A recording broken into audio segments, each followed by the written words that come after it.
अस्सलाम वालेकुम जी। Willing veg के प्लेटफॉर्म से मैं आमना नवाज आपके सामने हाजिर हूँ। मैं हमारी नफ्सियात हूँ और सदाकत मैं मरी की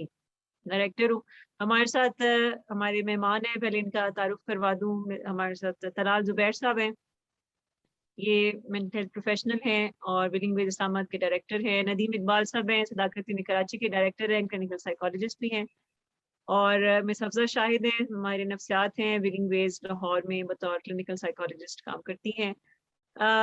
हम पिछले कुछ हफ्ते से ये वेबिनार की सीरीज़ हैं जो कि हम कंडक्ट करते हैं हर हफ्ते मुख्तलिफ मौज़ूआत पे। और बेसिक जो थीम है वो ये है कि जनरली लोगों को नशे की बीमारी के से रिलेटेड और उन नशे के जो मरीज़ हैं उनकी फैमिलीज़ को इस बीमारी के हवाले से, इसके इलाज के हवाले से आगाही देना। आज का जो हमारा मौज़ू है वो शेम के ऊपर है और शेम का बड़ा गहरा ताल्लुक है नशे की बीमारी के साथ। और जब भी किसी के घर में कोई नशे का मरीज़ होता है और फैमिली मेंबर्स को पता चलता है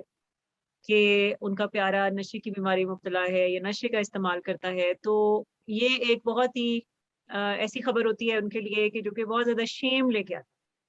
और ना सिर्फ फैमिली मेंबर्स के लिए बल्कि उन जो मरीज़ खुद होता है वो भी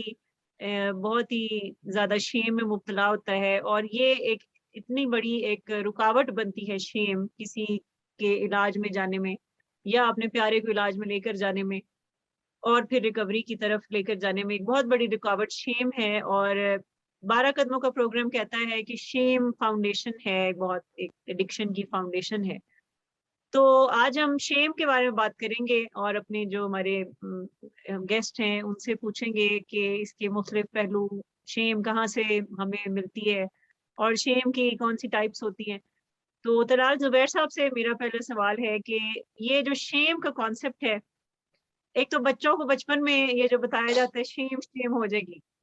वो क्या कहाँ से वो स्टार्ट होता है काम, फिर आगे वो शेम नए रंग बदल लेती है और एक हेल्दी शेम से एक शख्स टॉक्सिक शेम का शिकार हो जाता है। और कई आप समझें कि 1 सालों की जद्दोजहद फिर किसी इंसान को चाहिए और एक लंबी ट्रेनिंग चाहिए अपने आप को शेम से निकालने में कि हौ-हाय का जो कॉन्सेप्ट है, वो अपने अंदर बिल्कुल जज़्ब कर लेता है। हौ-हाय का कॉन्सेप्ट और लोग क्या कहेंगे? कोई देख तो नहीं रहा मुझे, किसी को पता तो नहीं चला। तो इस बारे में बताएँ ये टॉक्सिक शेम है क्या? और ये कितनी फ़र्क है हेल्दी शेम से? आपकी बात से जो है वो मुझे फौरी तौर पर ये याद आया कि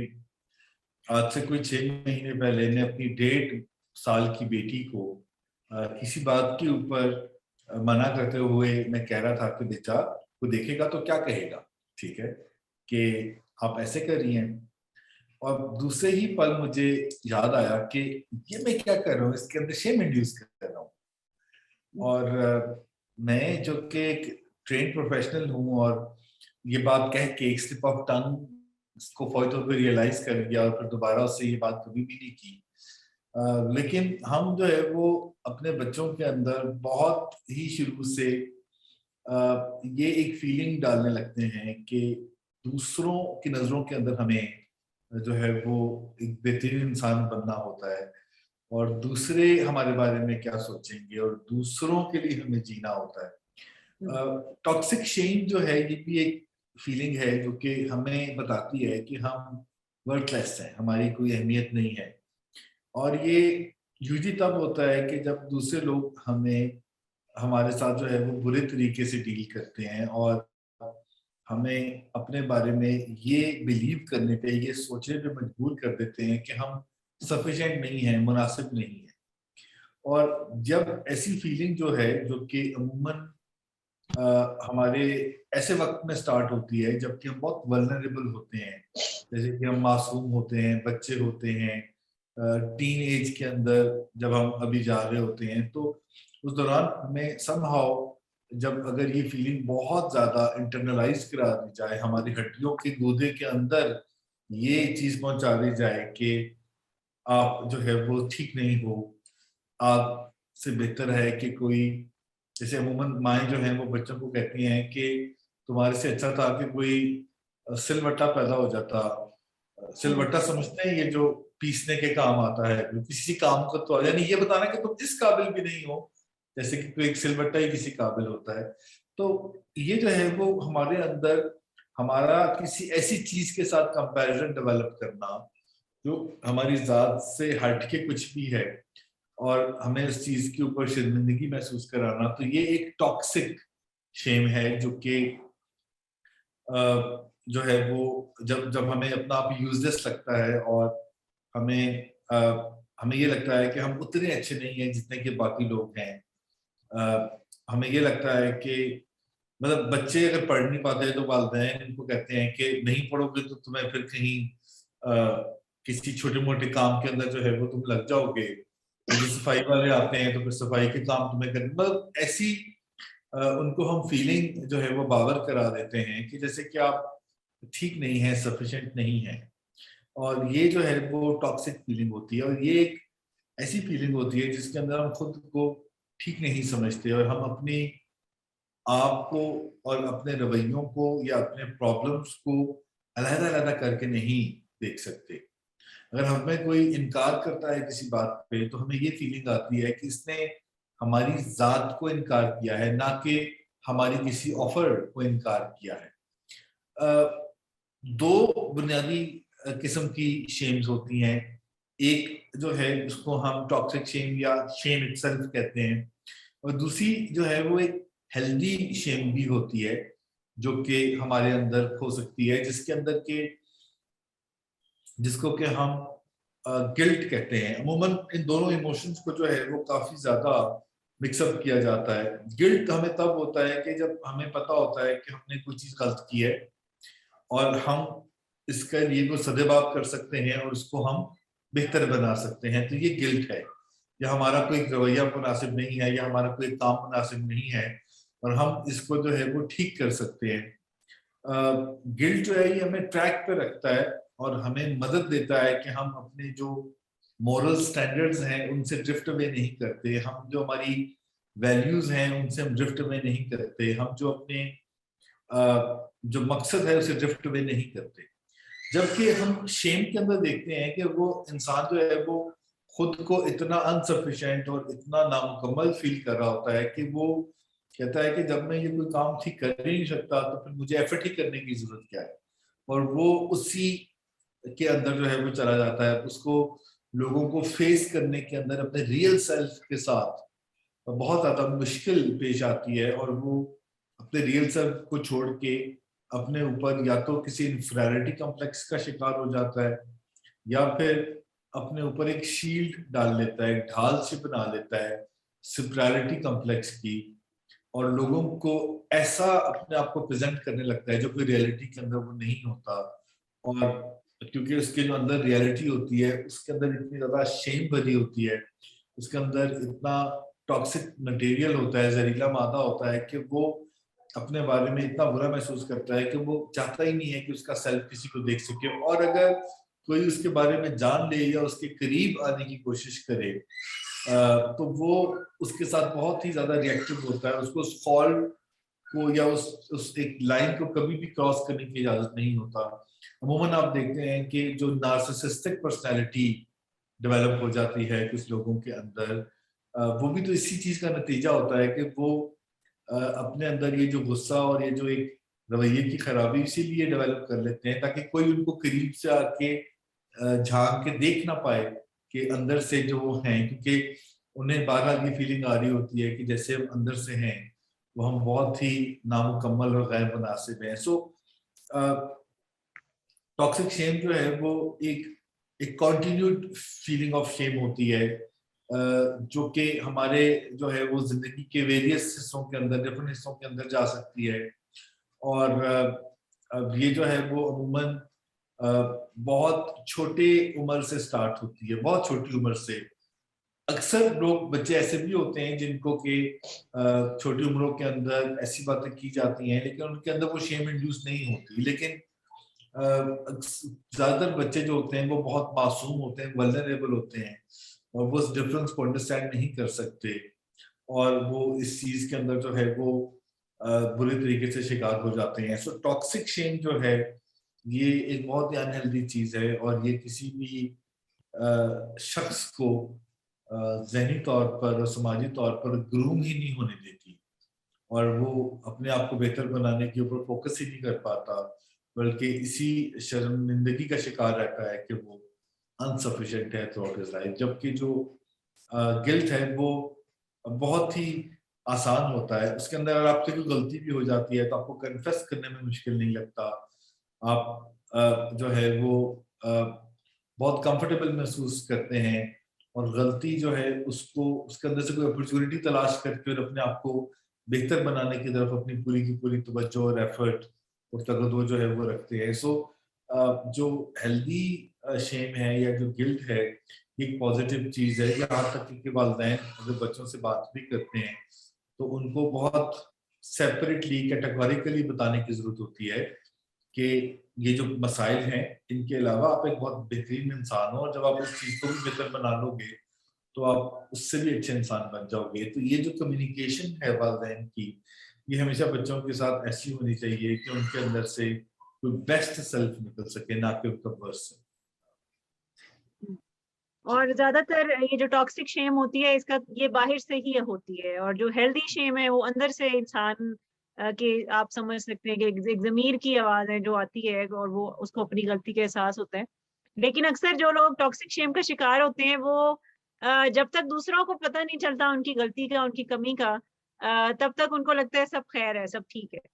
और वो उनकी ज्यादा तवज्जो इस चीज पे होती है कि दूसरों के सामने मैं एक पर्सोना, एक इमेज पोर्ट्रे कर दूं, लोगों को दिखा दूं कि मैं परफेक्ट हूँ, जबकि अंदर से आवाज आती रहती है कि तुम परफेक्ट नहीं हो। और यही एक ये नशे की बीमारी में ये बहुत कॉमन है कि अ, लोगों को हम दिखाने की कोशिश करते हैं कि लोगों को पता ना चले, किसी को पता ना चले कि ये हमारा प्यारा या मरीज खुद भी है कि जो मैं नशे का मरीज हूँ। तो जब तक किसी और को पता नहीं चलता तो तब तक सब खैर है। और टॉक्सिक जाहिर है इसको इसीलिए कहा भी जाता है कि ये इंसान को आगे बढ़ने में से रोकती है, बांध देती है और ग्रो नहीं करने देती, और आप बल्कि और ज्यादा छुपने की तरफ जाते हैं, अपनी कमियों को, अपनी गलतियों को छुपाने की तरफ जाते हैं, उनको मानते नहीं है और उनका एतराफ नहीं करते। नदीम साहब से मैं सवाल पूछूंगी कि कैसे मतलब इसकी मुख्तलिफ आप समझें कि शक्लें होती हैं शेम की जो नजर आती हैं। आप अगर इस बारे में हमें बताएं कि क्या क्या निशानियां होती हैं कि हम देख सकते हैं कि कोई भी शख्स टॉक्सिक शेम का शिकार है, और क्योंकि इसकी डिफरेंट मैनिफेस्टेशंस होती है। जी सामना शेम के कॉन्सेप्ट को समझने के लिए अगर हम ह्यूमन के कॉन्सेप्ट को समझें, इंसान के कॉन्सेप्ट को समझें, क्योंकि बेसिकली जब कोई भी शख्स या कोई भी पर्सन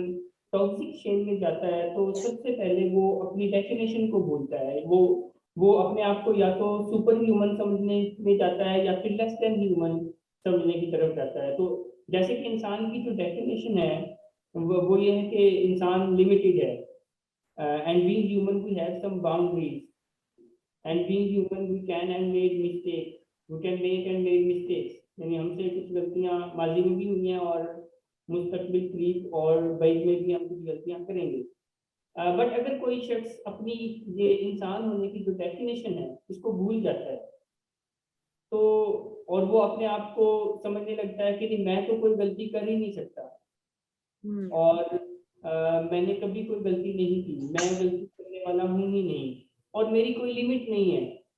और मेरी कोई बाउंड्री भी नहीं है, मेरे पास सब कुछ है, मैं सबसे ज्यादा ताकतवर हूँ। तो जब इंसान इंसान की डेफिनेशन से अपने आप को या तो ज्यादा बड़ी चीज, कोई एंजल, कोई फरिश्ता या कुछ ऐसी चीज समझने लग जाता है तो भी वो टॉक्सिक शेम में होता है। और जब कोई अपने आप को लेस देन ह्यूमन के मेरे तो कुछ भी इख्तियार में नहीं है, मैं तो बेचारा बेबस हूँ, अपने आप को लेस देन ह्यूमन समझता है तो तब भी वो टॉक्सिक शेम में होता है। शेम उस वक्त डेंजरस होती है जब वो हमारी आइडेंटिटी का पार्ट बन जाती है, क्योंकि एक्चुअली शेम तो एक इमोशन है, एक ह्यूमन इमोशन है, एक नॉर्मल और नेचुरल इमोशन है, जैसे कि बाकी दीगर इमोशन है, जैसे एंगर एक इमोशन है, जैसे सैडनेस एक इमोशन है, वैसे ही शेम भी एक इमोशन है। बट ये शेम जब हमारी आइडेंटिटी का हिस्सा बनने लग जाती है तो फिर ये हमारे लिए खतरनाक हो जाती है, क्योंकि लोग फिर उसे हमारी आइडेंटिटी या हमारे करेक्टर के साथ कनेक्ट करने लग जाते हैं। और इसके डिफरेंट फेसेस हैं, जैसे कि एक फेस मैं जिसका अभी जिक्र कर रहा हूँ कि जिसमें इंसान अपना जो सेल्फ है उसकी फॉल्स आइडेंटिफिकेशन करता है, वो अपने हकीकी सेल्फ को एक्सेप्ट नहीं करता, वो अपनी प्रैक्टिस्टिक्स को एक्सेप्ट नहीं करता, वो अपनी लिमिट्स को एक्सेप्ट नहीं करता, वो अपनी बाउंड्रीज को एक्सेप्ट नहीं करता। ऐसे ही शेम का एक फेस को डिपेंडेंसी की सूरत में भी आता है कि जो एडिक्ट्स की फैमिलीज होती हैं और वो को डिपेंडेंट होते हैं, वो ये समझने लग जाते हैं कि ये जो हमारा प्यारा जो है नशे का बीमार है, ये जो नशे की बीमारी में आ गया, ये तो हमारी गलती है, और वो उसको कंट्रोल करने में लग जाते हैं। वो समझते हैं कि शायद हम इसको कंट्रोल करेंगे तो हम अपनी मोहब्बत से इसको कंट्रोल कर लेंगे, या हम अपनी शक्तियों से इसको कंट्रोल कर लेंगे, और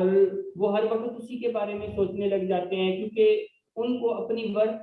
अपनी जाती वर्थ जो है वो खो देते हैं, और वो समझते हैं कि इनकी वर्थ के साथ हमारी वर्थ है।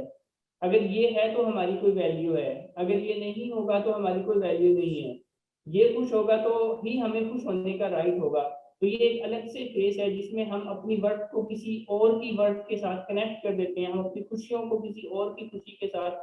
कनेक्ट कर देते हैं, और हम उन्हें कंट्रोल करने की कोशिश करते हैं। तो को डिपेंडेंसी एक फेस है। कुछ लोग बॉर्डरलाइन पर्सनैलिटी डिसऑर्डर एक फेस है जो कि टॉक्सिक शेम का है, उसमें चले जाते हैं कि वो अपनी आइडेंटिटी को अंडरस्टैंड नहीं कर पाते। एक न्यूरोटिक शेम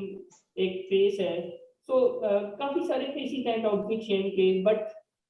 सिंपल सा जो पॉइंट है वो ये है कि अगर शेम आपकी आइडेंटिटी का पार्ट बन रही है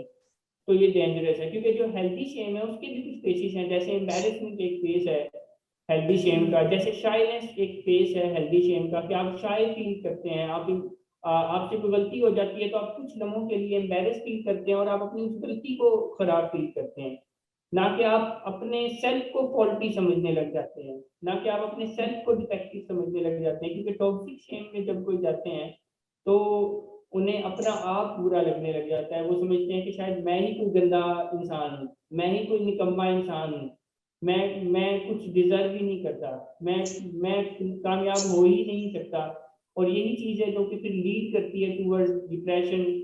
टूवर्ड्स इंफीरियरिटी कम्प्लेक्स, या तलाल साहब ने जिसकी बात की थी टूवर्ड्स सुपीरियरिटी कम्प्लेक्स, ये चीज फिर लीड करती है इस चीज की तरफ, जिससे काफी सारे मसाइल क्रिएट होते हैं। तो हमें अगर कोई भी शख्स शेम के कॉन्सेप्ट को बड़े अच्छे तरीके से अंडरस्टैंड करना चाहते हैं तो वो अपने अपनी डेफिनेशन को अंडरस्टैंड कर लें। अगर कोई अपनी इंसान होने की डेफिनेशन को अंडरस्टैंड कर लेते हैं कि हमारी क्या डेफिनेशन है, तो उनको शेम का कॉन्सेप्ट बड़े अच्छे से समझ आ जाएगा। मैं अक्सर पेशेंट्स को एक ये कॉन्सेप्ट समझाने के लिए बात करती हूँ। मैं कहती हूँ कि जैसे वो लोग अक्सर एक ही मतलब लेते हैं, शर्म और हया का मतलब एक ही लेते हैं, शर्म और हया ये लफ्ज लोग यूज करते हैं। पर मैं अक्सर समझाती हूँ कि शर्म लोगों को आती है जब कोई गलत काम कर लेते हैं तो उसके बाद शर्म आ रही होती है और फिर लोग छुपा रहे होते हैं, और ये टॉक्सिक शेम है। और हया होनी चाहिए इंसान में, वो आपको गलत काम करने से पहले आती है कि नहीं नहीं ये काम ना करो, ये गलत काम है। और हया आपको बहुत से गलत कामों से रोक भी लेती है, और अगर आपसे कोई गलत काम हो जाए तो हया आपको कहती है कि मान लो अपनी गलती और सुधार लो। तो हया इंसान में होनी चाहिए, लेकिन ये जो शर्म है ये तो बहुत ही टॉक्सिक हो जाती है, और आपको बहुत सारे गलत काम करने के बाद आपको जब महसूस होता है कि ये मुझसे हो गया, तो फिर हम अपनी सारी एनर्जी इस चीज में लगाते हैं कि उस गलत काम को छुपाना कैसे, ठीक करने के बजाय हम उसको छुपाते हैं या कवर अप करते हैं। या अगर क्योंकि हम सब इंसान हैं तो हमसे गलतियां भी हो सकती हैं, हमें बहुत सी कमियां भी हो सकती हैं, दिखने में भी बहुत सारी कमियां हो सकती हैं, या जिंदगी के और मामलात में। तो जो टॉक्सिक शेम है वो कहती है कि उस कमी को का एतराफ ना करो, उस कमी को छुपाओ चीजों के जरिए। बल्कि मैं एक जगह पढ़ी थी कि टॉक्सिक शेम इंसान को ह्यूमन बीइंग से ह्यूमन डूइंग पे शिफ्ट कर देती है, कि आपको कुछ करना पड़ेगा अपनी कमी को छुपाने के लिए। आपको ढेर सारा मेकअप करना पड़ेगा, ढेर सारी ज्वेलरी पहननी पड़ेगी, महंगी गाड़ी लेनी पड़ेगी, महंगा मोबाइल रखना पड़ेगा, ब्रांडेड चीजें लेनी पड़ेंगी, दिखावा करना पड़ेगा बहुत कुछ, ताकि दुनिया को हम दिखा सकें कि हम परफेक्ट हैं, जो कि हम नहीं होते। और ये बहुत सारी कबातों की तरफ फिर इंसान को ले जाता है, और अभी आगे हम बात भी करेंगे कि किस तरह ये फिर हमें एडिक्शंस की तरफ भी टॉक्सिक शेम ले जाती है। लेकिन इससे पहले तलाल साहब से मैं एक सवाल पूछूंगी कि बच्चा जब पैदा होता है तो वो उसके अंदर टॉक्सिक शेम नहीं होती, बाद में जैसे जैसे होश संभालता है तो बाद में वो सीखता है शेम, अपने अंदर उसके अंदर टॉक्सिक शेम डाली जाती है और ये वो अपने इर्द-गिर्द के माहौल से सीखता है। तो वो कौन-कौन से सोर्सेज़ होते हैं, ज़राए होते हैं जहाँ से एक बच्चे के अंदर टॉक्सिक शेम इंड्यूस की जाती है बचपन से ही, जैसे आपने थोड़ी देर पहले भी बात की कि बचपन से ये फिर बच्चा सीखता है लेकिन पैदाइशी तौर पर वो शेम के साथ पैदा नहीं होता। जी मिस आमना, देखें जो शेम है इसके ये एक बहुत ही अनप्लेजेंट एक्सपीरियंस है और अ, उससे ज्यादा अनप्लेजेंट बात ये है कि ये हमारे रखवालों से आती है, ये उन लोगों से आती है जो कि हमारे प्राइमरी केयर टेकर्स होते हैं, स्टार्टिंग फ्रॉम आवर सिबलिंग्स, हमारे वालिदैन जो हैं, फिर उसके बाद जो हमारे सिबलिंग्स हैं, हमारे जो बहुत ही खूबसूरत और प्यारे और क्लोज रिलेशनशिप्स हैं, वहां से जो है ये जो है वो पैदा होना शुरू होती है। और उसके बाद फिर जो है वो हमारे स्कूल के अंदर उसातिज़ा से जो है ये आना स्टार्ट होती है, फिर जो हमारे रिलीजियस स्कॉलर्स हैं वहां से आना शुरू होती है। और ये करते करते जो है वो यानी आपका शेम का एक ऐसा लेवल आ जाता है कि जो कि बहुत ही ज्यादा अनहेल्दी होता है। मुझे बचपन से ये सिखाया गया कि अल्लाह से डरो, अल्लाह से डरो, अल्लाह से डरो, और वो उस डर की वजह से जो है वो जो अल्लाह ताला का रिलेशनशिप था वो इतना अच्छा नहीं बन सका। फिर एक सियाना बंदा मिला, उसने कहा कि अल्लाह से प्यार करो, और वो रिलेशनशिप फिर ऐसा स्ट्रॉन्ग डेवलप हुआ कि एक मुझे बड़ा डीप कनेक्शन उसके बाद से फील होता है। तो नेचुरली आप जिससे डरते हैं, जिस चीज से आप तो हमेशा आप उससे डिस्टेंस पे जाएंगे, आप उससे कभी भी उसके करीब नहीं आना चाहेंगे। और बच्चे तो वैसे ही बहुत, और पता है कि जब बच्चे पैदा होते हैं तो उस वक्त उनके अंदर शेम जैसी कोई चीज नहीं होती। बच्चे बड़े कॉन्फिडेंट होते हैं और फियर भी कुछ नहीं होता उनके अंदर, वो बड़े फियरलेस किस्म के होते हैं। और ये जो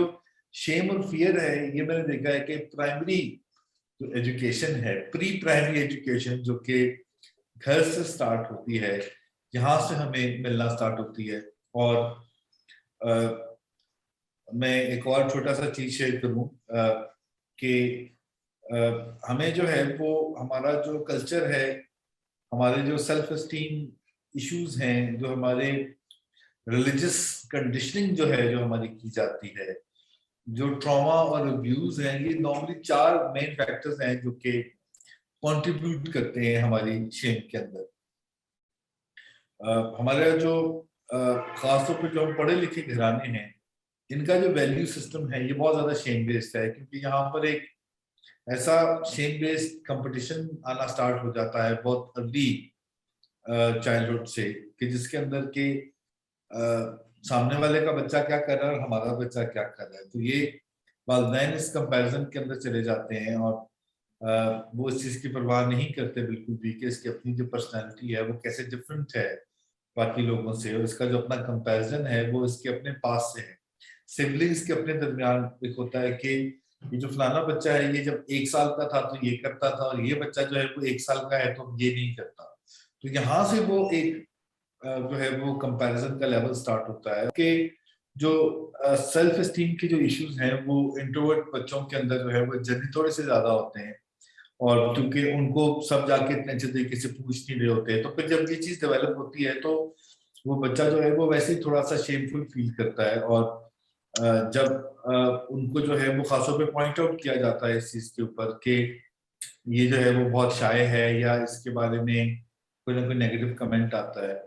तो ये जो चीज है ये हमारे अंदर वो टॉक्सिक वाली जो फीलिंग है इसको काफी जनरेट करती है। तो इस तरीके से जो हमारी रिलीजियस कंडीशनिंग है, जिसके अंदर अगर आप किसी खास तरीके से जो है वो किसी रिलीजन की किसी एक्टिविटी को प्रैक्टिस नहीं करते, तो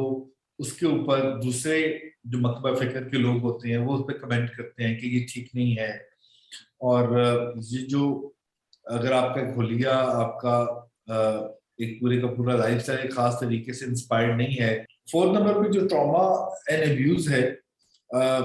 पीपल जो ऐसे लोग जो कि जो है वो कोई ट्रॉमा फेस करते हैं अपनी लाइफ के अंदर, या कोई उनको फिजिकल या मेंटल अब्यूज होता है, या उनकी अपनी जो या चाइल्डहुड सेक्सुअल अब्यूज जो है, ये बहुत कॉमन है कि जिन बच्चों के अंदर जो है वो होता है, तो अडल्टहुड में आते आते वो काफी एम्बैरस होते हैं, उनके अंदर एक बहुत ज्यादा रेज की सी फीलिंग होती है, वो कभी भी अपना अंदर जो है वो इतना अनोखे महसूस करते हैं कि वो दूसरों के साथ अपनी चीजों को शेयर नहीं करते। हम थेरेपी के अंदर ये बहुत ऑब्जर्व करते हैं कि इवन जो पेशेंट्स हैं जो कि ड्रग एडिक्शन के अंदर जाते हैं, उनमें से एक बहुत बड़ा नंबर जो है उनके साथ कोई ना कोई चाइल्डहुड जो ट्रॉमा और अब्यूज का जो एक्सपीरियंस है, ये बहुत कॉमन हमें नजर आता है। खासतौर पर वो पेशेंट जो कि जिनके अंदर एग्रेशन का एलिमेंट बहुत ज्यादा है। इवन ये भी मेरे स्टडी के अंदर आया है, ऑब्जर्वेशन में आया है कि जो पेशेंट्स हैं जिनके अंदर अगर इवन एडिक्शन नहीं भी है, लेकिन उसके अलावा कोई साइकोलॉजिकल प्रॉब्लम्स हैं, उनके साथ कोई डिसऑर्डर्स हैं, तो उसके अंदर भी जो ट्रॉमा और अब्यूज है ये बहुत मेजर रोल प्ले करता है। फिर एक चीज ये है कि जो शेम बेस्ड पेरेंट्स होते हैं या जो शेम बेस्ड फैमिलीज होती हैं, ये हमेशा शेम बेस्ड इंडिविजुअल्स को डेवलप कर रही होती हैं। तो ये जब कोई किसी के अंदर भी, फैमिली के अंदर से भी शेम हील होती है, तो वो it is a family activities, it is a family concern. और बच्चे जो हैं वो चूंकि बहुत मासूम होते हैं, और हम उनको जिस तरीके से भी ट्रेन और ग्रूम करना चाहें तो वो उस तरीके से ट्रेन और ग्रूम हो जाते हैं। और जहाँ जिन फैमिलीज के अंदर अब्यूज है, जिन फैमिलीज के अंदर बच्चों के साथ इवन डिसरिस्पेक्टफुली बात की जाती है, उनको वैल्यू नहीं दी जाती, वो सब के सब जो है वो, तो ये चार जो फैक्टर्स हैं बेसिकली वो हमें नजर आते हैं टॉक्सिक शेम के पीछे। मिस हफ्सा, आप से जानना चाहूंगी कि ये जब हमारे पास नारी नशे के मरीज जब आते हैं, और हमारा जो बहुत एक बड़ा काम होता है काउंसलिंग में कि उनकी शेम हील करना, और फैमिली की भी शेम हील करना, और पेशेंट की भी जो टॉक्सिक शेम होता है उसको हील करना, तो उसमें किस किस तरह से नजर आती है शेम, और क्या रुकावटें होती हैं कि फैमिली और मरीज खुद उस टॉक्सिक शेम से निकल नहीं पाता? जैसे कि अभी तलाल साहब ने कहा कि फैमिली से, ये फैमिली एक बहुत बड़ी सोर्स है टॉक्सिक शेम की, और वहां से मिलती है। इवन के ये लोग क्या कहेंगे, हमारी नाक कट गई माशरे में नशे की बीमारी के हवाले से, ये बहुत ज्यादा, क्योंकि लानत मलामत की जाती है सोसाइटी में, और इसको बीमारी नहीं समझा जाता, इसको किरदार की खराबी समझा जाता है, जिसकी वजह से फिर शेम। तो क्या एग्जिबिशन होती है टॉक्सिक शेम की जब फैमिलीज हमारे पास आती हैं या हमारे पास पेशेंट्स आते हैं? जी मिस सामना, जब फैमिलीज हमारे पास आती हैं, वैसे तो मतलब हर बीमारी में ही शेम का एलिमेंट बहुत ज्यादा स्ट्रांग है, लेकिन अनफॉर्चुनेटली नशे की बीमारी में तो जैसे ये कूट कूट के भरी हुई है, पेशेंट में भी और फैमिलीज में भी। तो सबसे पहला जो फैक्टर है शेम का, वो फैमिलीज में इस तरह से नजर आता है कि वो बहुत देर से इलाज में आती हैं। वो इलाज को जब उनको पता चलता है तो फौरन फौरन इलाज को कंसीडर ही नहीं करती, सिर्फ इस शेम की वजह से कि लोग क्या कहेंगे, या हम रिहैब में जाएंगे, या हम नशे के इलाज करने वाले डॉक्टर्स के पास जाएंगे तो लोग क्या इस बारे में सोचेंगे। तो जब भी कोई फैमिली हमारे पास आती है, ज्यादातर फैमिलीज जो होती हैं वो काफी लेट कर चुकी होती हैं अपने प्यारे के इलाज को, जिसमें हमारा पहला सवाल जब उनसे ये होता है कि आपने इतनी देर क्यों कर दी, इलाज पहले क्यों नहीं कराया, तो उनके सारे जवाबात से पता चल रहा होता है कि ये इसके पीछे कोई ना कोई शेम का ही फैक्टर था, कि क्या कहते किसी को, क्या बताते कि कहाँ पर जा रहे हैं, या हम छुपाते रहे, अपने तरीके से डील करते रहे। लेकिन फाइनली जब वो इलाजगाह में आ जाते हैं तो उसके बाद भी थ्रू आउट शेम के रिस्पॉन्सेज उनके अंदर इस तरह से नजर आते हैं। फॉर एग्जाम्पल, पहली ही मीटिंग में, जिनको इंक्वायरी मीटिंग्स बोला जाता है, जब उन मीटिंग्स में हम फैमिली से मिलते हैं, तो वो इंफॉर्मेशन बड़ी मिनिमाइज सी करके, बड़ी नाप तोल कर, कम सी करके वो किसी तरह से हमें बता रहे होते हैं अपने प्यारे के बारे में कि मारता है लेकिन इतना नहीं मारता। जिस तरह मैंने जो एक एक्सपीरियंस किया लेटली, वो एक फैमिली आई हुई थी अपने पेशेंट को एडमिशन के बारे में सब कुछ मालूमात लेने के लिए। तो उनमें उनकी मदर ने कहा कि बाप पे हाथ उठा लेता है लेकिन अभी उसमें इतनी झिझक है कि मेरा लिहाज रखता है। मुझे नहीं मारता। तो ये एक बहुत बड़ा शेम का रिस्पॉन्स था, जिसमें वो कवर भी कर रही थी उनके उस गलत एक्टिविटी को। और इस तरह बाज़ औक़ात फैमिलीज़ की मजबूरी भी बन जाती है, क्योंकि मैंने अक्सर डॉक्टर साहब को ये बात कहते सुना है और हम जानते भी हैं कि रूल ऑफ थंब ये है कि कोई भी कंपनी जो होती है ना, वो अपनी प्रोडक्ट की खराबी कभी भी नहीं बताती। तो फैमिलीज़ की कहीं न कहीं ये मजबूरी बनी होती है, क्योंकि वो उनके बच्चे उनकी प्रोडक्ट होते हैं और वो खुद कंपनी होते हैं। तो वो कैसे अपनी प्रोडक्ट की खराबियाँ हमें आकर बता दें? इससे तो कंपनी पे सीधा-सीधा इल्ज़ाम जाता है ना, या कहीं हमारे बैक ऑफ द माइंड ये चीज़ें होती हैं कि शायद हम ही ने सही उनकी परवरिश नहीं की, या हमने ही कुछ गलत, हमसे कुछ गलतियाँ, कोताहियाँ हो गई हैं, जो भी हमारी सोसाइटी में चीज़ें बहुत रन करती हैं। तो वो इस पूरे पैराडाइम के साथ हमारे पास आए होते हैं कि उन्होंने हमसे भी अपना आप बचाना होता है, हमारी नज़रों से भी बचना होता है। उन्होंने अपने तरीके भी हमें बताने होते हैं इलाज करने के। तो एक कुछ रिस्पॉन्सेज़ तो उनके ये होते हैं, फिर कुछ रिस्पॉन्सेज़ ये होते हैं कि वो हमारे प्रोटोकॉल्स को पूरी तरह से फ़ॉलो नहीं कर पाते अपने सर्टेन बिलीव्स की वज़ह से।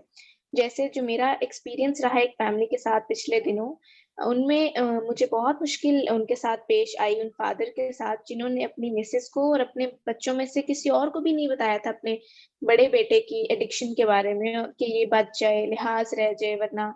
अगर मतलब बता देंगे, पर्दा उठा देंगे तो सारी ज़िंदगी का इस पर इल्ज़ाम रहेगा, और फिर मैं भी फादर हूँ और मेरी तरबियत पर भी क्वेश्चन्स उठाएँगे लोग। तो हम प पहले कोई 40-45 डेज़ तो उनके साथ इसी चीज़ पर काम करते रहे कि उनको उस शेम में से निकालें, जिसमें हमारे जितने भी वो सेशंस थे, शुरू के सेशंस बड़े इम्पोर्टेंट होते हैं जब फैमिली को ट्यून इन करना होता है इलाज में, प्रोटोकॉल्स बताने के लिए, बीमारी का कॉन्सेप्ट बताने के लिए, और फिर जाकर उन्होंने अपनी पूरी फैमिली को लूप में लिया कि जी ये मसला हो गया आपके भाई के साथ और हमें सबको इलाजगाह में जाना है।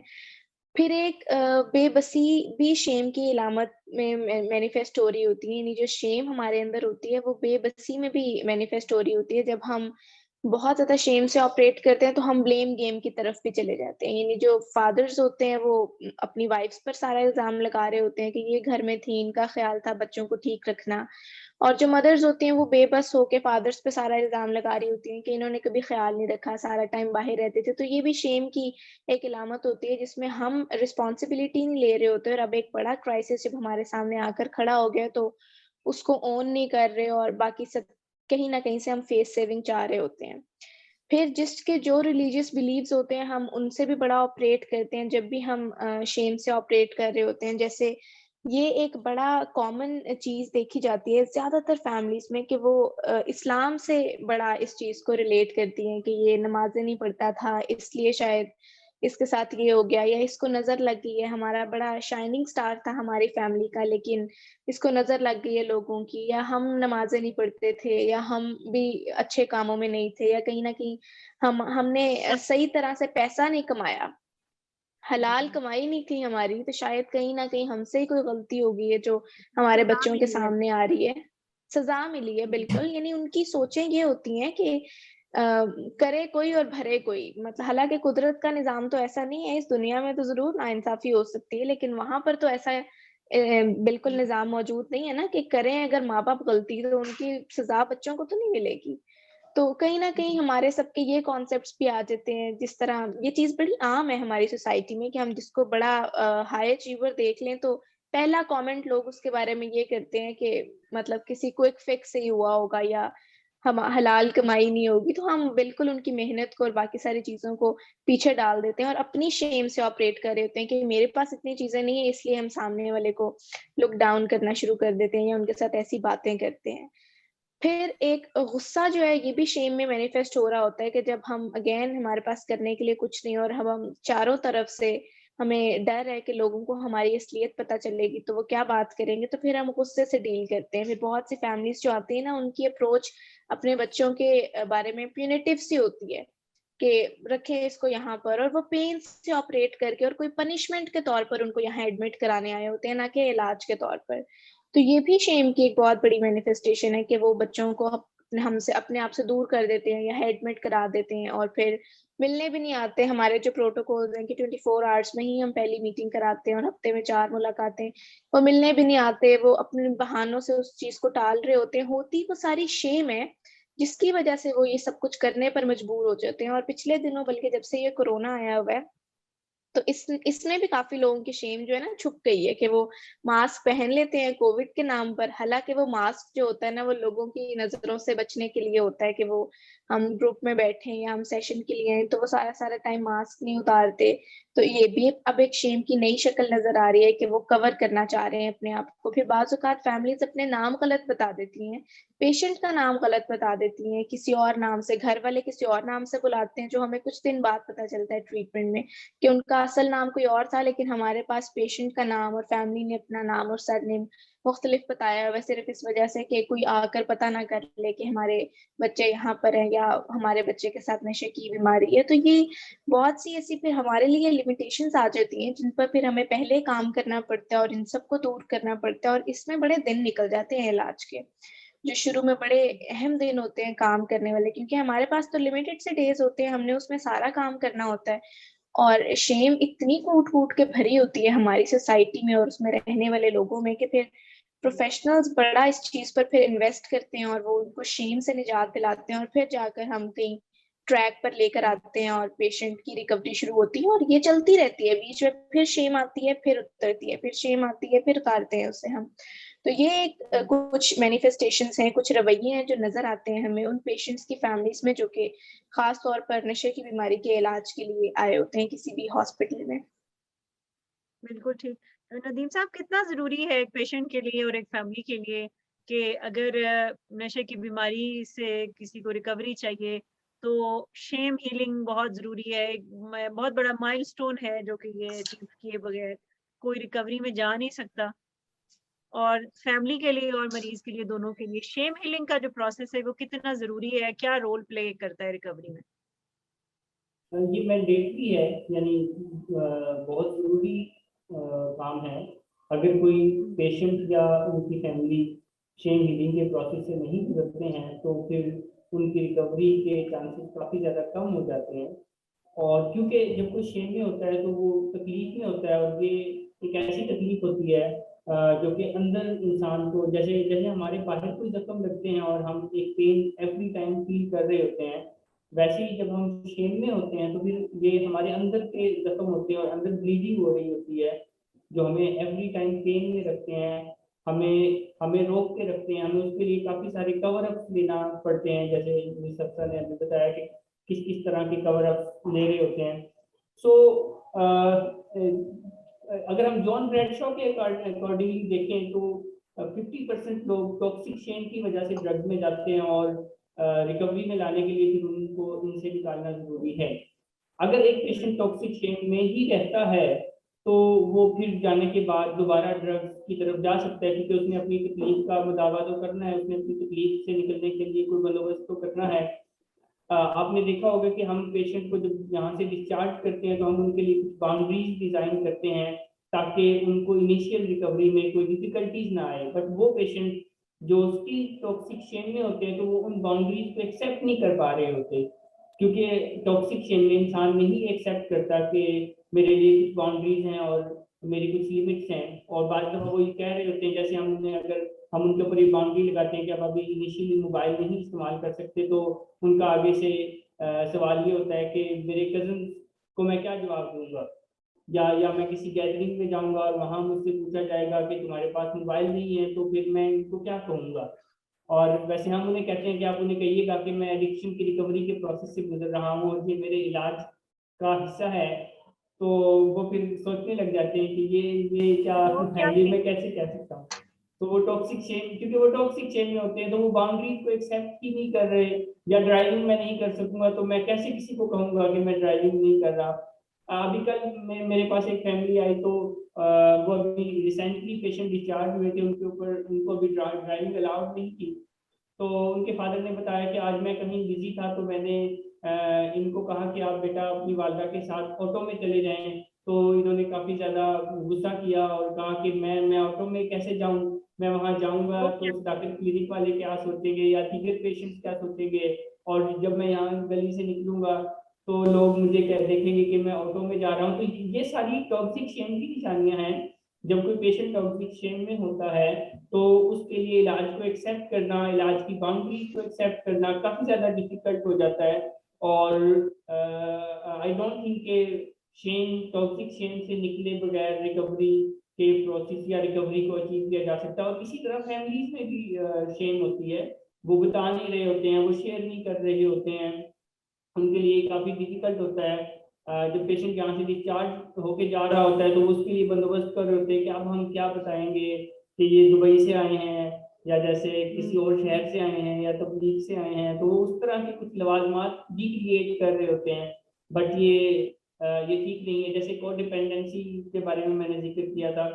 तो वो जाने के बाद फिर अगेन वही केयर टेकिंग एटीट्यूड, वही उसको कंट्रोल करना, वही उसकी दीगर चीज़ों को जो कि नहीं कंट्रोल करनी चाहिए उनको कोशिश कर रहे होते हैं, उनको खुश करने की कोशिश कर रहे होते हैं। तो ये एक बहुत ज़रूरी इंग्रेडिएंट है। जैसे ऑमलेट अंडे के बगैर नहीं बन सकता, बिल्कुल वैसे ही टॉक्सिक शेम से निकले बगैर रिकवरी को अचीव करना इज वेरी डिफिकल्ट। और बाज़ औक़ात तो घर में ही लोगों को नहीं बताया जा रहा होता कि मरीज़ किधर है, घर में रहने वाले लोगों तक भी ये बात छुपाई जा रही होती है और सारी एनर्जीज़ गलत जगह पे इस्तेमाल की जा रही होती है छुपाने में। और टॉक्सिक शेम का सबसे बड़ा नुकसान ही यही होता है कि वो आपकी एनर्जी वेस्ट कर देता है। मतलब मुख्तलिफ जहाँ लगनी चाहिए आपकी एनर्जी वहां से हटके तो वो गलत जगहों पे एनर्जी आप अपनी वेस्ट कर रहे होते हैं, छुपाने में, कवर अप करने में, या एक फेक सेल्फ अपनी एक बनाने में। उसमें सारी की सारी एनर्जी लगना शुरू हो जाती है और ये आपको बहुत सारे गलत कामों करने पे मजबूर भी कर देती है, जैसे झूठ बोलना। हालांकि हर फैमिली की वैल्यूज में ये शामिल होता है कि सच बोलना चाहिए, झूठ नहीं बोलना चाहिए। लेकिन नशे की बीमारी का मौजू जब छिड़ता है घर में, तो मजबूरन फैमिलीज को झूठ तक बोलना पड़ता है। यानी टॉक्सिक शेम आपको आपकी वैल्यूज पे कॉम्प्रोमाइज तक करने पे मजबूर कर देती है और झूठ बोलना, धोखा देना ये बहुत कॉमन हो जाता है जहाँ नशे की बीमारी होती है। और फैमिलीज़ अनफॉर्चुनेटली उस झूठ को झूठ भी नहीं समझ रही होती, उसको धोखा नहीं समझ रही होती, बल्कि वो समझ रही होती कि ये तो हम अपने बच्चे की रेप्यूटेशन को प्रोटेक्ट कर रहे हैं। हम उनको ये लग रहा होता है कि ये तो इसकी इज़्ज़त हम बचा रहे हैं। जबकि जब तक वो इससे निकलेंगे नहीं इस चीज़ से, इस शेम से निकलेंगे नहीं, ओन करना होगा, इस बीमारी को भी ओन करना होगा, फिर उसके इलाज को तभी हम कंटिन्यू कर सकते हैं जब आप किसी मसले को ओन करते हैं या तस्लीम करते हैं। मैं तलाल साहब से जानना चाहूँगी क्योंकि अभी तक हमने जो बात की है कि ये टॉक्सिक शेम कितना बड़ा एक मसला बन जाता है इंसान की शख्सियत का और एज़ अ फैमिली भी। तो कैसे कोई इस शेम से निकाल सकता है अपने आप को? कोई अगर आप तरीके बताएँ कि हील कैसे कर सकता है कोई अपनी टॉक्सिक शेम को? सामना शेम हीलिंग जो है कामयाबी किसी भी मसले के अंदर जो है वो शेम हीलिंग से बाहर निकलने का वाहिद रास्ता है। ऐसे लोग जो कि बहुत सेल्फ मेड होते हैं, बहुत मेहनत करके और बहुत कुछ बन जाते हैं और they grow larger than the size of life, तो वो अपनी जो टफ दिनों की और जो स्ट्रगलिंग के जो दिन होते हैं उसके बारे में बहुत ज्यादा जिक्र करते हैं और सबको बताते फिरते हैं। उन्हें कोई शर्मिंदगी नहीं होती इस बारे में कि हम जो है वो एक छोटे से घर में रहते थे और खाने को भी नहीं होता था और ये भी था और वो भी था। क्योंकि नेचुरली जब आप कामयाब हो जाते हैं किसी मसले के अंदर या किसी चीज में, तो आपकी वो जो शेम होती है वो हील हो जाती है। लेकिन आपने कभी किसी रेडी वाले को अपनी गुर्बत के किस्से सुनाते हुए नहीं सुना होगा, जो आज से 20 साल पहले भी गरीब था और आज भी गरीब है, क्योंकि वो उस मसले में चूंकि बाहर नहीं निकल सका, तो उसके अंदर वो शेम जो है वो इंटैक्ट होगी। तो ये तो एक नेचुरल फिनोमेना है कि शेम की जो है वो हीलिंग जो है वो इस तरीके से होती है। लेकिन ये जो प्रोसेस है, खासतौर पर जो रिहेबिलिटेशन का प्रोसेस है, इसके अंदर जो है वो शेम हीलिंग डिफरेंट फैक्टर्स से जो है वो होती है। सबसे पहले तो हम अपनी शर्मिंदगी को बरकरार रखने के लिए हम डिनाइल के अंदर रहते हैं और खुद फरेबी का शिकार रहते हैं। और जो डिनाइल है और जो शेम है ये बहुत हैंड्स इन हैंड्स चलता रहता है। जब तक मरीज एक्सेप्ट नहीं करता कि उसको कोई प्रॉब्लम है, जब तक वो जो फेस नहीं करता उन रियलिटीज को, उन चीजों को जो कि उसकी जिंदगी के अंदर under the influence of drugs या किसी खराब रवैये के नतीजे के अंदर नुकसानात हुए, और जब तक वो उसके सामने नहीं आते तो उसकी जो शेम है वो हील नहीं होती और वो अपने आप को उसी एक चीजों के पीछे जो है वो हाइड करता रहता है। जो पेशेंट्स जो हैं, अगर आप उनकी लाइफ को देखें तो अगर उन्होंने किसी की 5 साल की हिस्ट्री है या 10 साल की हिस्ट्री है, तो उन्हें अपनी जिंदगी के अंदर जो वाकयात होते हैं, जैसे कि कोई नुकसानात हुए होते हैं, वो ऐसे कोई फिंगर टिप्स पे याद नहीं होते। उन्हें अपनी रिसेंट पास्ट याद होता है, तो 2, 4, 6, 8 महीने का मामला कि हाँ इसमें कुछ गड़बड़े हुई है, बाकी तो मैंने बहुत ही। और हाँ, वो ये चीजें जरूर याद रखते हैं जिनके अंदर जो उन्होंने कुछ अच्छा काम किया, कोई अचीवमेंट थी, कोई मामलात को अपने हल कर पाए थे, लेकिन उन चीजों को वो बिल्कुल याद नहीं रखना चाहते। तो शेम हीलिंग का जो पहला फॉर्मूला ये है कि आप जो शेम की जहां से उसका जो सोर्स है, जहां से कि आपकी फीलिंग्स को आप अपने एग्जामिन कर पाए, जो कि जनरेट होती हैं किसी भी फेलियर के साथ, तो वहां पर आप कंपैशनेट हो जाएं और अपने हर फेलियर को आप उसके लिए कोई एक सोल्यूशन को प्रैक्टिस कर पाए, और फेलियर के नतीजे के अंदर आप हाथ पे हाथ रख के ना बैठ जाएं, बल्कि उसको पॉजिटिवली लें और उसके लिए कोई स्ट्रेटजी के ऊपर काम करें, कोई स्किल डेवलपमेंट के ऊपर काम करें, ताकि आप उस फ्रेम ऑफ माइंड में से बाहर आ जाए। तो ये एक पहला स्टेप होता है शेम हीलिंग का। उसके बाद जो है वो हमें शेम हीलिंग के लिए जो है वो माइंडफुलनेस प्रैक्टिस करनी होती है, क्योंकि जो माइंडफुलनेस है ये वंडर्स करती है जब हमने कि अपनी इंटरनल फीलिंग्स के साथ जो है वो ऑनेस्ट फीलिंग्स के साथ कनेक्ट करना होता है। क्योंकि शेम की जो फीलिंग है वो हमें रिएक्ट करने पे मजबूर करती है, रिएक्ट करने पे, ठीक है। तो जब हम माइंडफुलनेस को प्रैक्टिस करते हैं तो हम जो अपनी फीलिंग्स हैं उसको बहुत क्लियरली और अपने थॉट्स को बहुत क्लियरली प्रोसेस करने के काबिल हो जाते हैं। तो फिर हम रिएक्ट करने की जगह रिस्पॉन्सिबिलिटी लेने लगते हैं अपनी लाइफ की, और हम जो है वो जैसे सेरेंटरी प्रेयर के अंदर भी हम एक विजडम की दुआ करते हैं कि हम उन चीजों को चेंज कर लें जो हम कर सकते हैं, और उन चीजों को एक्सेप्ट कर लें जो हम चेंज नहीं कर सकते, और इन दोनों चीजों के अंदर हम फर्क जो है वो पहचानने लगे। सो जैसे अगर किसी इंसान का वजन जो है वो 30 किलो ज्यादा है, ठीक है, और वो कभी भी किसी के पास आएगा तो वो चाहेगा कि कुछ ऐसा फॉर्मूला बताए कि ये अगले महीने जो कजन की शादी है इससे पहले पहले वो 35 किलो वजन नीचे आ जाए, यानी कोई क्विक फिक्स की तरफ जाएगा, वो प्रोसेस के अंदर नहीं जाना चाहता। तो ये भी एक शेम बेस्ड ही है। तो वो जो है उस प्रोसेस को एक्सेप्ट कर ले कि ये जो मुझे इसके अंदर जो है कुछ एक वक्त दरकार होगा, और इसके अंदर कुछ सर्टेन स्टेप्स होंगे जो मुझे लेने होंगे, और उस प्रोसेस के नतीजे के अंदर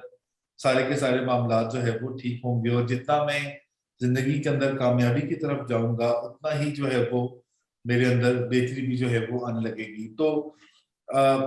हमें अपनी उन फीलिंग्स को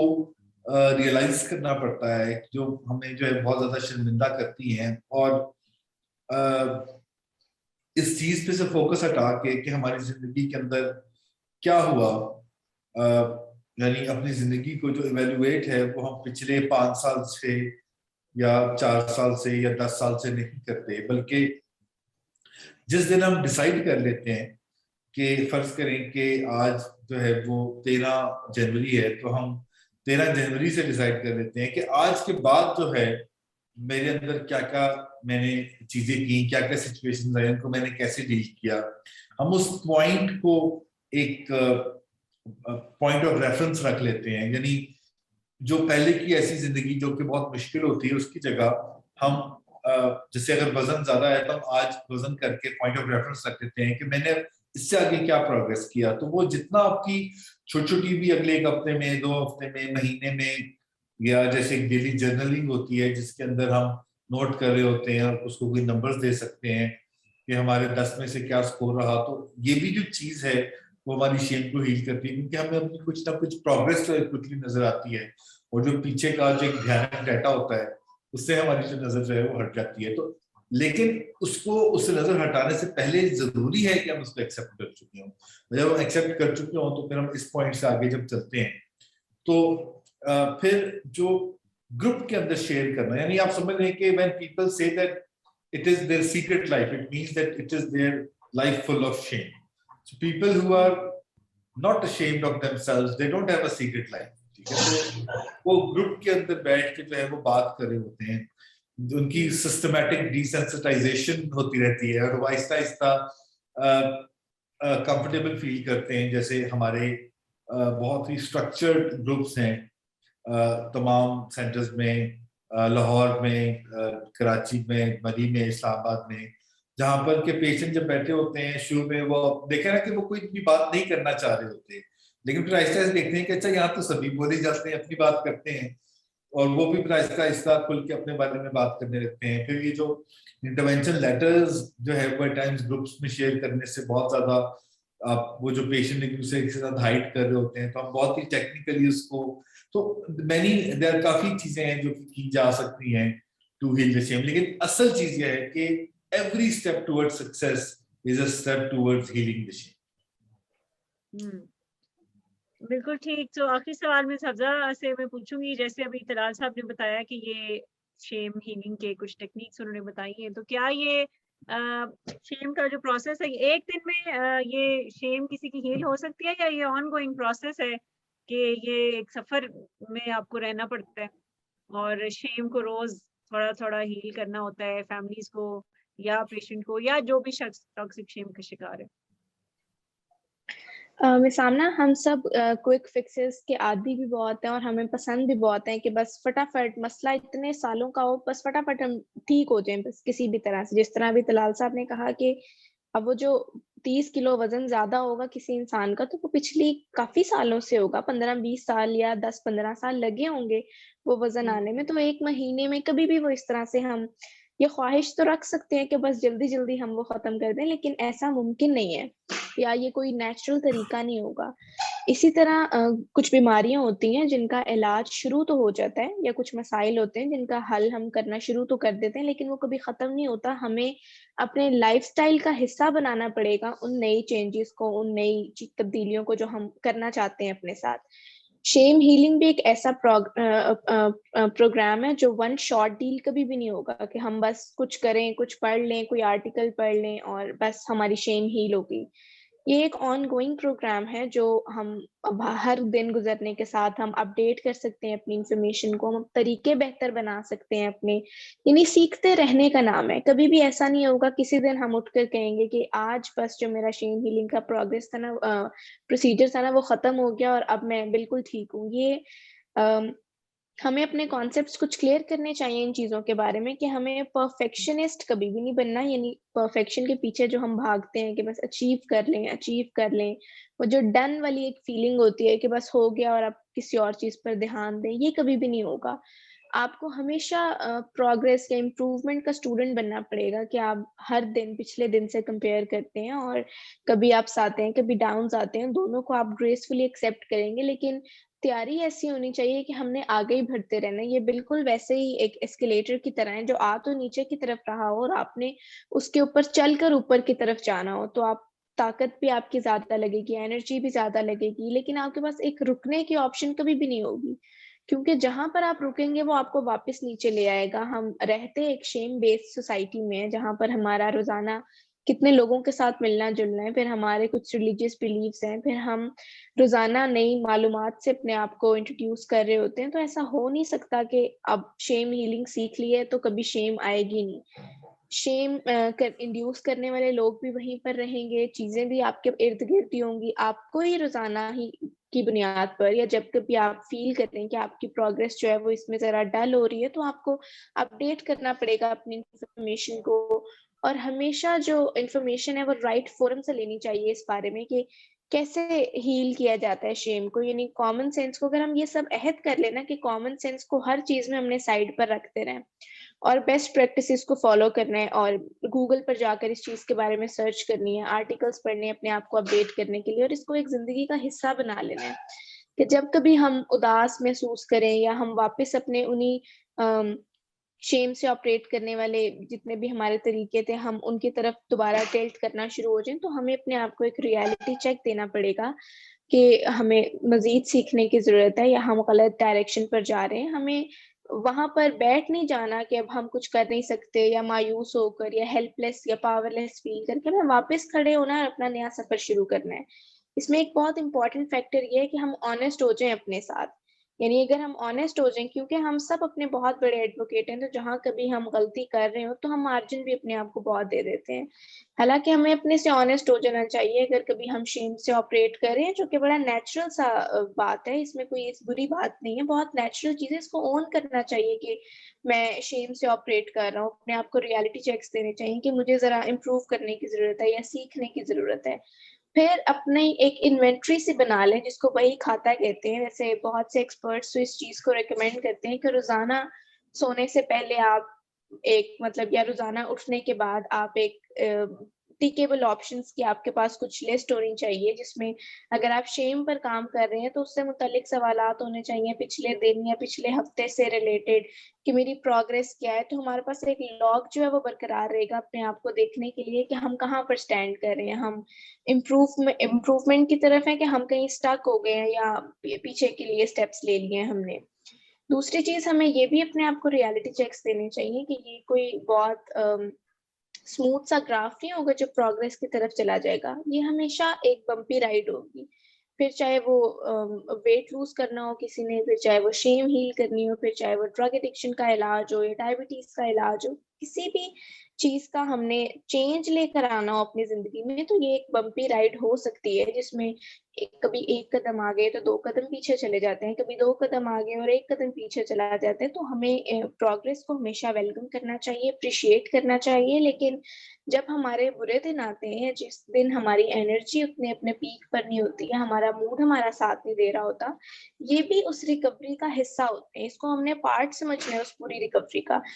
उन दिनों हमने बिल्कुल हेल्पलेस होकर या मायूस होकर बैठ नहीं जाना कि ओहो! मेरा तो कुछ हो नहीं सकता है, मैं फिर अपने पुराने तरीकों पर चला गया हूँ। कुछ भी हो जाए, हमें अपने स्ट्रक्चर के साथ हमेशा स्टिक रखना होता है अपने आप को और इम्प्रूवमेंट की तरफ जाते रहना होता है और हमें आहिस्ता-आहिस्ता सक्सेस मिलना शुरू हो जाती है और जब हमें अचीव करना शुरू हो जाते हैं हम उन तब हमारा कॉन्फिडेंस ही और होता है। हमारी सेल्फ एस्टीम बेहतर होना शुरू हो जाती है और हम मज़ीद अपने गोल की तरफ ज़्यादा मोटिवेशन से, ज़्यादा विल पावर से जाना शुरू हो जाते हैं। तो ये कभी भी कोई वन शॉट डील नहीं होगी, ये हमेशा एक ऑनगोइंग प्रोसेस होगा कि जब तक इंसान ज़िंदा है, मेरा ख़्याल है उनको बड़ी मेहनत करते रहना होगा अपनी शेम को हील करने के लिए और इस शेम बेस्ड सोसाइटी का सामना करने के लिए। तो शेम हीलिंग का जो प्रोसेस है, मैं हमेशा कहती हूँ कि ये एक बहुत ही लिबरेटिंग प्रोसेस है। इंसान बहुत सारी हुँ, वो उसने बिला वजह अपनी जिंदगी में जो रुकावटें पैदा की होती हैं, लोग क्या कहेंगे, लोगों की खातिर हम ये फेक सेल्फ जो अपनी बना लेते हैं। तो जो हुँ, शख्स भी शेम को हील करना सीख जाता है और अपनी शेम को हील करता रहता है हर रोज, तो वो काफी आजाद हो जाता है, काफी हल्का फुल्का महसूस करता है, क्योंकि बहुत सारा जो बोझ उसने अपने कंधों पे लिया होता है कि जी बस एक परफेक्ट बनने की कोशिश मैं करूं और दूसरों को हुँ, परफेक्ट बन के दिखाऊं। तो इस तो निशा अपना मुश्किल से कोई वो पॉइंट है जो शेम हीलिंग से रिलेटेड है, मैं शेयर करना चाह रहा जी। हूँ। जैसे जब हम टॉक्सिक शेम में होते हैं तो हम चीज़ों को हाइड कर रहे होते हैं, हम छुपा रहे होते हैं। और शेम हीलिंग में ये बड़ा ज़रूरी है कि हम चीज़ों को एक्सपोज करना शुरू करें, हम ट्रांसपेरेंसी को अपनाएं, हम उनको हाइड ना करें। तो जब हम हाइडिंग से बाहर आते हैं तो ये हमें शेम हीलिंग में हेल्प करती है। और दूसरा जो पॉइंट है जो शेम हीलिंग में बहुत अहम है कि हम अपने सेल्फ से, अपने आप से मोहब्बत करना शुरू कर दें एज इट इज, ना कि मेरे पास वो स्पेसिफिक डेजिग्नेशन होगा तो ही मैं मोहब्बत के लायक होऊंगा, या मेरे पास वो स्पेसिफिक गाड़ी होगी तो ही मैं मोहब्बत के लायक होऊंगा, या मेरे पास वो स्पेसिफिक मॉडल का मोबाइल होगा, या कोई और एक्सटर्नल जो स्टिमुली है वो होगा तो ही मैं तो मोहब्बत के लायक होऊंगा। तो अगर हम विदाउट कंडीशन, बगैर कोई अपने शर्त लगाए अपने आप से मोहब्बत करना शुरू कर देते हैं और अपने आप को याद दिलाते रहते हैं कि मैं जैसा हूँ ऐसे ही मोहब्बत के लायक हूँ, और हम हाइडिंग के बजाय ट्रांसपेरेंसी पे जाते हैं, हम चीज़ों को एक्सपोज करते हैं, तो इससे भी हमें शेम हीलिंग में काफ़ी ज़्यादा हेल्प मिलती है। यानी गैर मशरूत तरीके से हमें अपने आप को तस्लीम करना चाहिए और अपने आप को पसंद करना हुँ, चाहिए गैर मशरूत तरीके से। और ये जैसे आपने बात की कि ये हाइड करने से निकलना होगा, सीक्रेट्स, ये 12 कदमों में कहा जाता है कि it's your secrets that keep you sick. आपके जो राज जो आपने बना बहुत सारे अपने रखे होते हैं, वो आपको ठीक नहीं होने देते, बीमार रखते हैं। क्योंकि हम कहते हैं कि बस जो चल रहा है चलने दो, ठीक करने की ज़रूरत नहीं है, बस हाइड कर लो हर चीज़ को। तो ये आज का प्रोग्राम हमारा इख्तिताम को पहुँचा। आप सबका बहुत शुक्रिया। आपने अपनी कीमती वक़्त से हमें वक़्त भी दिया और अपनी राय से भी हमें आगाह किया। इंशाल्लाह अगले हफ्ते फिर मिलेंगे। बहुत शुक्रिया। अल्लाह हाफ़िज़।